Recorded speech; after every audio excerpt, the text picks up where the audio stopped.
안녕하세요. 수능 완성 실전 2회 18번에서 21번 현대시 한번 풀이해 볼게요.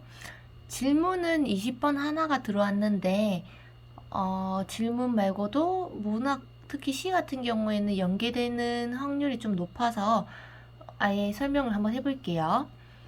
일단은 가시에서 제목부터 보면은 제목이 음지의 꽃이에요. 여기서 말하는 음지의 꽃이 뭐냐면은 얘는 본문에서 보면 알겠지만은 버섯을 말합니다.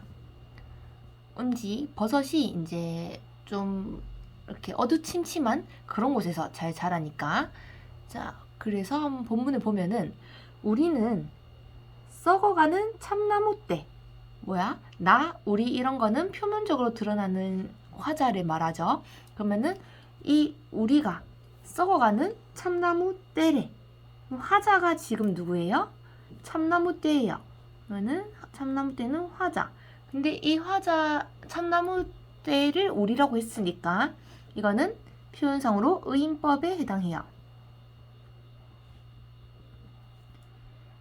그쵸? 근데 이 참나무떼가 그냥 참나무떼도 아니고 앞에 포인트는 썩어간다라고 했어. 이 썩어가는 건 뭐야? 지금 점점 생명력을 잃어가고 있는 그런 모습이죠. 왜 썩어갔냐 하고 봤더니 벌목을 해서 얘네가 벌목을 당해서 썩어가고 있어요. 그 이유죠. 썩어가는 이유. 벌목의 슬픔으로 서 있는 이 땅. 이 땅, 그리고 이 땅이 어디예요? 이 폐역의 골짜리. 근데 이 폐역의 골짜리가 어디냐면은 부정적인 공간이죠. 왜냐면은 밑에 각주에 보면 알겠지만 폐역이 마땅히 해야 할 도리에 어긋난다. 부정적인 표현이 쓰였기 때문에. 그래서 폐역의 골짜기에서 이 골짜기는 그러면은 마찬가지로 생명이 없는, 생명력이 상실된 장소. 생명력이 상실된 그런 장소를 의미한다고 볼 수가 있겠습니다. 폐역의 골짜기에서 서로에게 기댄 채 겨울을 난다. 자, 여기서 이 벌목된 참나무 떼들이 서로한테 의지를 하고 있어요. 참나무 떼가 서로 의지를 하는 모습이죠. 의지를 하면서 이 겨울을 보내고 있는데 이 참나무 떼한테는 이 겨울이 어떤 계절이겠어? 당연히 힘든 계절이겠죠.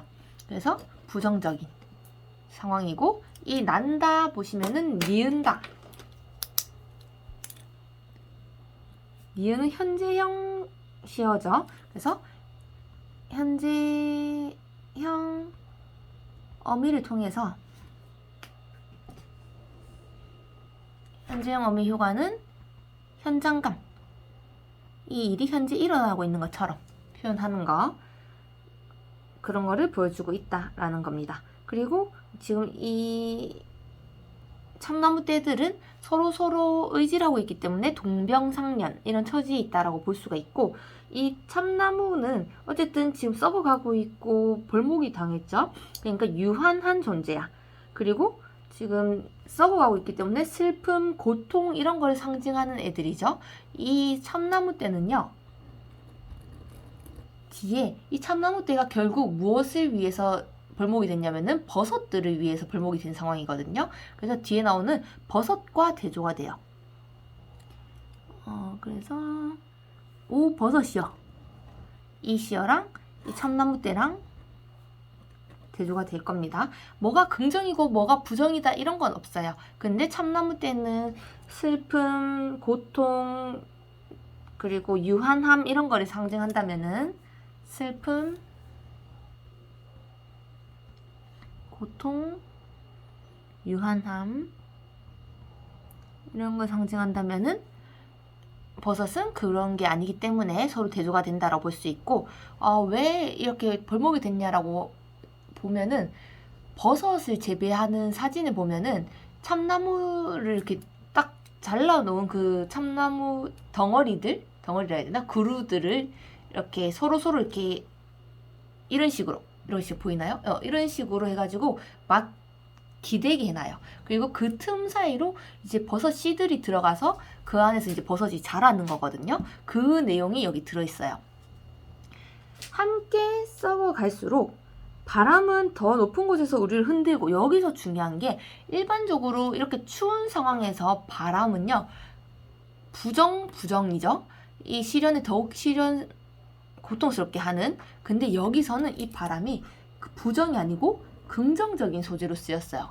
왜 긍정적인 소재로 쓰였냐면은 일반적으로 바람이 상징하는 상징적 의미도 중요하지만 이 시어 뒤에 이어지는 서술어에 더 집중을 해야 된다고 했잖아요. 바람은 더 높은 곳에서 우리를 흔들고, 흔들다도 애매해. 근데 더 뒤에 볼게요. 이윽고 잠자던 홀씨들이 일어나서 우리 몸이 뚫렸던 상처마다 버섯이 피어나게 된대. 그러니까 이 바람 덕에 생명이 이제 자라나게 되는 거야. 그쵸? 그래서 바람이 얘는 이 죽음을 극복하고 생성을 이끌어내는, 생명을 이끌어내는 그런 힘, 그런 존재다라고 볼 수 있어요. 그래서 바람이 일어가지고 더 높은 곳에서 우리를 흔들고 잠자던 홀씨들, 이 잠자던 홀씨들은 새로운 생명을 잉태하는 애들이죠. 생명의 잉태.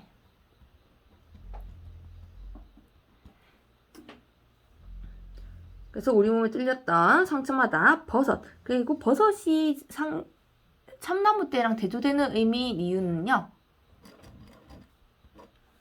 얘네는 어쨌든 얘는 생명력이 없지만 얘는 생명력이 있으니까, 생명력이 생겼으니까, 이런 유한한 상황에서도 새로운 생명력이 태어났으니까 서로 대조가 된다라고 볼 수가 있어요.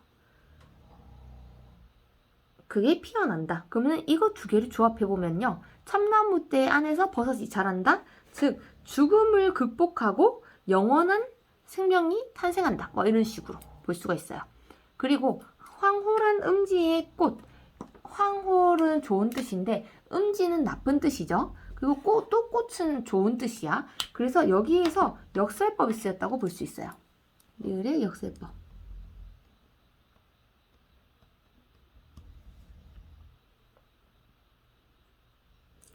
그리고 뒤에 이어라고 불렀으니까 돈호법.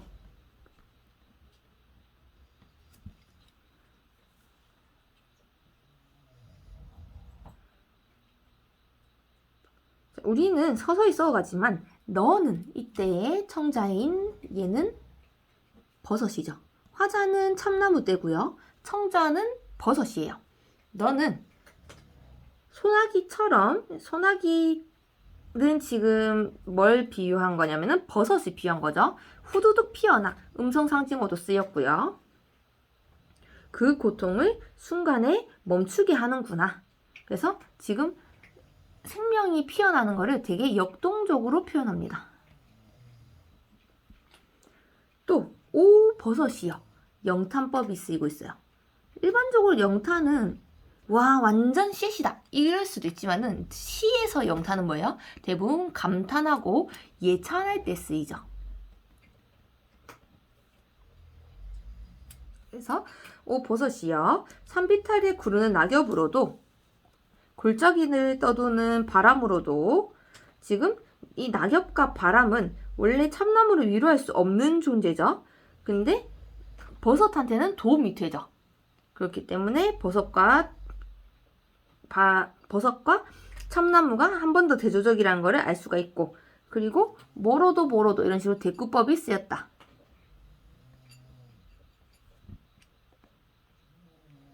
그거로도 덮을 길 없는 우리의 몸을, 이런 거는 우리한테 아무런 위로가 되지 않는다. 우리가 누구야? 참나무 떼죠. 뿌리 없는 너의 도끼로 채우는구나. 자, 뿌리는 없지만은 지금 너가 버섯이었잖아. 버섯은 뿌리는 없지만은 도끼가 있다. 그만큼 강인한 생명력이 있다. 그래서 뭔가 강인한 생명력에 대한 예찬, 이런 게 드러나는 시라고 볼 수가 있겠습니다. 자, 한번 쭉 이렇게 필기를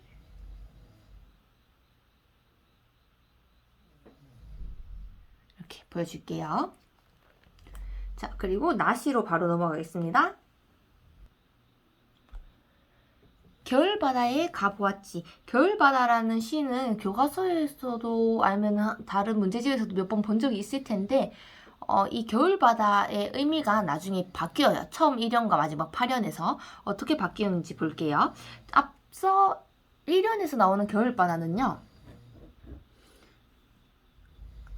겨울바다에 가보았지. 미지의 새, 보고 싶던 새는 죽고 없었네 라고 해서 부정적인 말이 쓰였어요. 그래서 1연에서의 겨울바다는 허무 소멸의 공간입니다.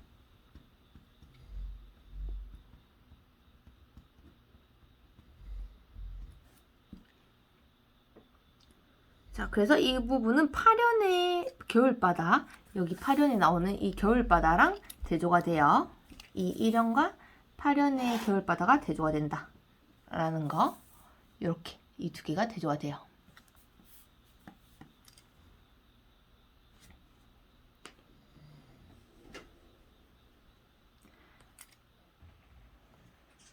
자, 그런데 여기서 겨울바다라는 시어를 한번 잠깐 볼게요. 이 겨울이라는 계절은요. 겨울이라는 계절은 사계절의 끝이죠. 끝이기도 한데 봄의 시작점이기도 하죠. 어떻게 돼요? 끝과 시작, 순환이라는 단어가 떠오르죠. 돌고 돌아요. 바다도 볼게요. 바다도 모든 강이 모이는 끝이지만 이 바다가 또 다른 시작이 될 수도 있고 어쨌든 이 물이 돌고 돌게 만들죠. 그래서 순환의 의미를 가지고 있어요.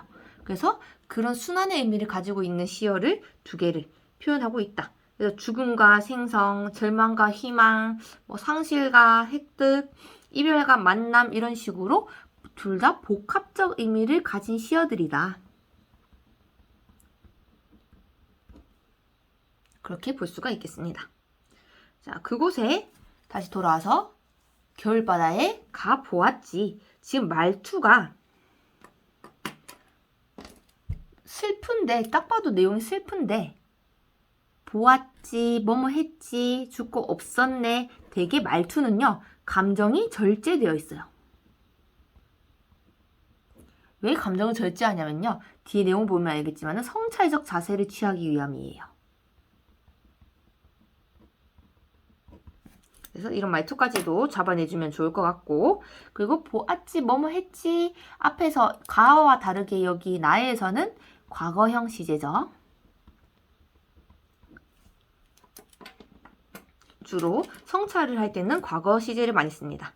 자, 미지의 새를 보러 갔는데 미지의 새가 없었어요. 그래서 이 미지의 새는 화자가 보고 싶어 하던 어떤 이상적 존재죠.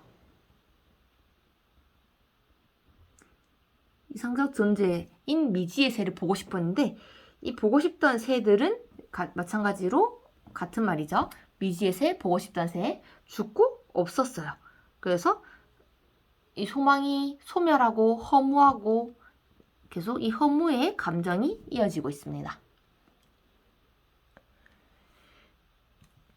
그대, 생각을 했건만도 그대는 어떤 사랑하는 누군가겠죠. 이 그대 생각을 했는데 사랑하는 사람 혹은 절대자 이런 식으로도 볼 수 있어요. 매운 해풍에, 자, 이 매운 해풍이란 거는 딱 봐도 부정적인 시어죠. 어떤 시련 이렇게 볼 수가 있겠는데 여기서 공감각적 이미지가 하나 쓰였습니다. 어떤 공감각적 이미지가 쓰였어요? 바람은요, 우리가 알아두셔야 돼요. 몸으로 느껴요. 그래서 촉각적 이미지입니다. 맵다는요, 우리가 과학 시간에 미각이 아닌 통각이다 막 이렇게 배웠지만은 우리 문학에서는 그렇다고 촉각의 통각화 이러진 않아요. 그래서 그냥 미각으로 봅니다. 그래서 촉각의 미각화. 미각화가 쓰인 경우가 잘 없기 때문에 특징적이죠. 매운 해풍에 그 진심마저 눈물 져서 얼어버리고 지금 앞에서 했던 절망적 상황이 어떻게 돼요? 더욱 심화되고 있죠. 허무의 불. 지금 불은 허무하다라고 했으니까 부정적일 거예요. 불은 부정적으로 쓰였으면 뭐예요? 다 불태워버리죠. 소멸, 상실 이런 의미를 가지고 있어요. 근데 이 허무의 불이 물이랑 위에 불 붙어 있었대. 물과 불은 일반적으로 서로 대조적인 속성이 있죠. 근데 물 위에 불이 붙었대. 가능해요? 안 가능하죠. 그래서 이거를 왜 이렇게 썼냐면은 그만큼 극과 극인가 만날 정도로 내 내면이 갈등이 심각하다 라는 걸 보여주고 싶은 거야. 그래서 이 시에서는 특징적으로 여기 또 잠깐 적을게요. 이 내면의 마음을 보여주기 위해서 대조적 시어 많이 썼고요. 그리고 우리가 요새 많이 배웠던 추상적 관념의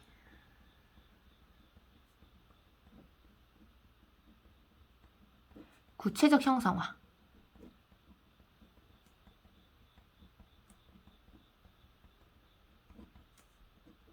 이거 두 개가 많이 쓰였습니다. 내면을 드러내는 데 있어서. 어쨌든 다시 돌아와서 이 매운 해풍이 아니다. 물이랑 위에 불이 붙어 있었다라고 해서 자신의 내면적 갈등을 드러낸다 라고 볼 수가 있고요. 여기까지는 부정적인 상황이었는데 나를 가르치는 건 언제나 시간이라고 하면서 화자한테 어떤 전환을 줍니다. 그래서 이 시간은 화자에게 성숙함을 주는 그런 상황이 돼요. 그리고 뒤에 점점점점 이런 거는 생략법이죠. 생략법. 그래서 지금 겨울바다 앞에서 자기가 이렇게 침묵하면서 서 있어요. 그거를 우리 독자들은 떠올릴 수가 있죠. 끄덕인다라는 거는 일반적으로 어떨 때 끄덕여요? 어떤 상황에 대해서 납득을 할 때, 그쵸? 그래서 이때 끄덕인다는 거는 삶에 대한 긍정적인 자세 혹은 수용하는 자세로 볼 수 있어요. 뭔가 깨닫고 그거를 긍정하고 수용하고 있다라는 겁니다. 그리고 끄덕이며니까 반복법. 이렇게 쓰였어요. 겨울 바다에 섰었네. 그리고 지금 말투가 계속 과거 시제를 쓰면서 감정을 절제하고 있습니다.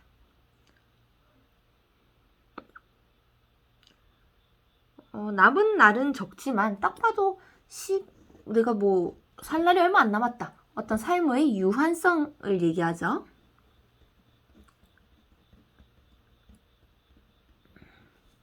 그거를 인식하는 거예요. 이거는 어쩔 수 없는 인간의 한계입니다. 그거를 그냥 받아들이는 그런 공간에 화자가 서 있다라는 거. 근데 지금 이 남은 날이 적다라는 게 내가 지금 시한부를 판정받아서 슬프다 이렇게 부정적으로 해석해서는 절대 안 되고요. 어떤 삶에 대한 깨달음 이 정도로만 해석해 주셔야 돼요. 기도를 끝낸 다음 이 기도는 어쨌든 앞에서 허무함을 계속 느끼고 있었으니까 허무를 극복하기 위한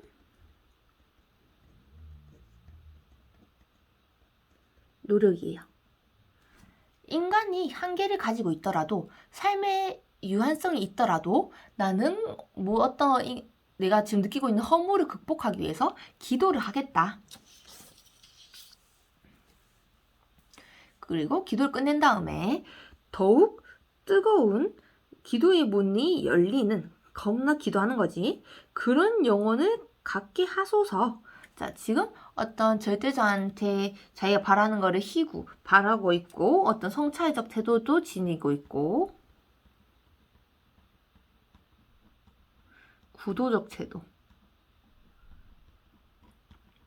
그러니까 기도를 해서 바라거나 이래서 어떤 도를 터득하는 거, 내가 좀 더 성숙하는 거를 바라는 태도를 구도적 태도라고 해요. 그래서 지금 말투가 되게 경건한 상황입니다. 경건한 상황이고 또 남은 날은 적지만 한 번 더 인간의 유한성을 인식하면서 자, 마지막에 또 이련과 비슷한 형태의 겨울바다가 나왔죠. 근데 이때 겨울바다는 뭔가 깨달음을 느낀 뒤이기 때문에, 또한 기도를 한 뒤이기 때문에 긍정의 의미로 바뀌었어요. 그래서 깨달음의 공간이 되었어요. 깨달음의 공간.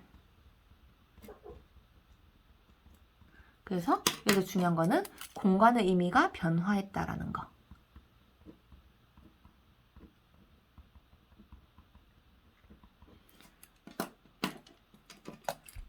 가보았지. 인고의 물도 마찬가지로 어떤 자신이 허물을 극복하고자 하는 어떤 의지.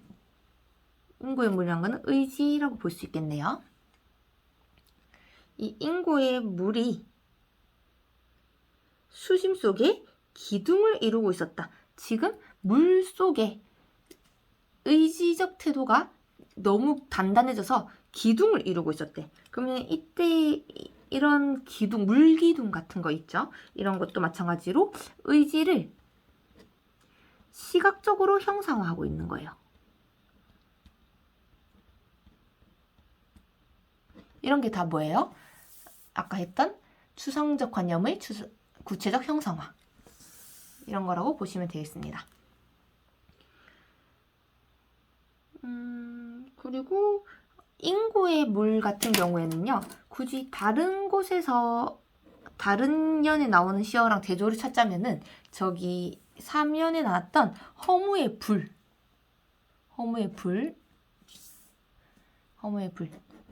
얘랑 서로 또 대조가 된다고 볼 수 있겠네요. 화면 안에 다 안 들어갔는데 허무의 불이랑 저 위에 인고의 물이랑 이렇게 대조가 된다라고 볼 수 있겠습니다. 그래서 제일 중요한 건요, 일연에서의 겨울바다는요,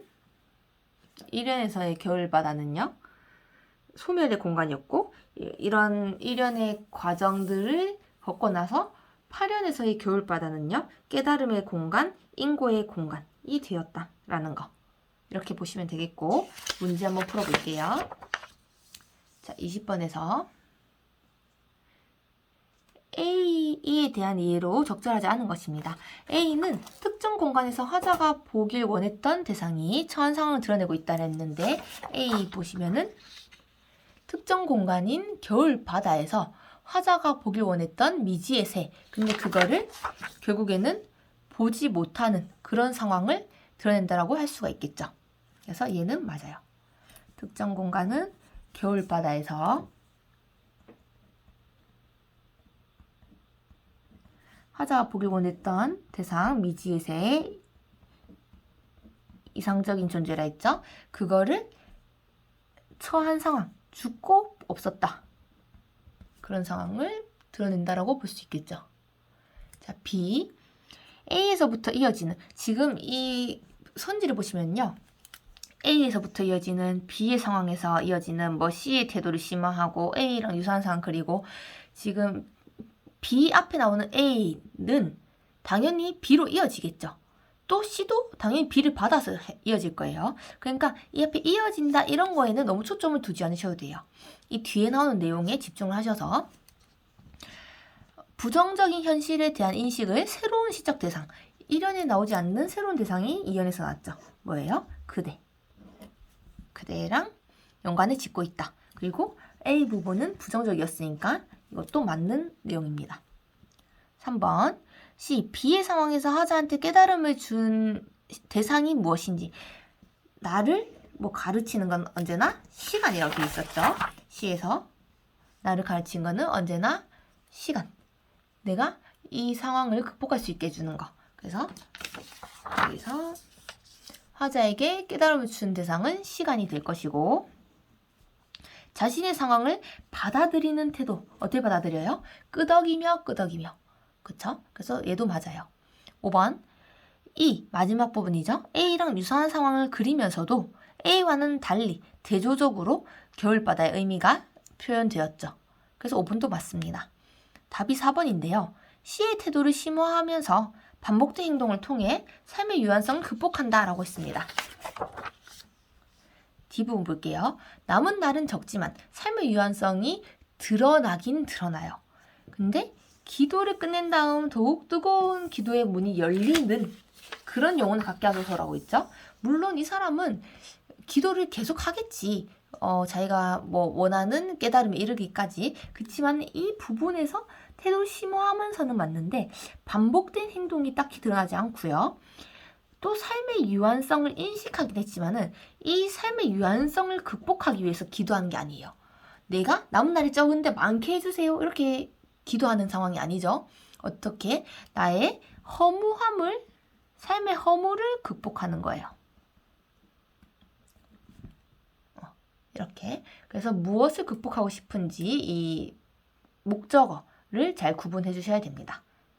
자, 그러면은 수능 완성 시즌 2회는 오답풀이 여기서 마치겠습니다. 수고했어요.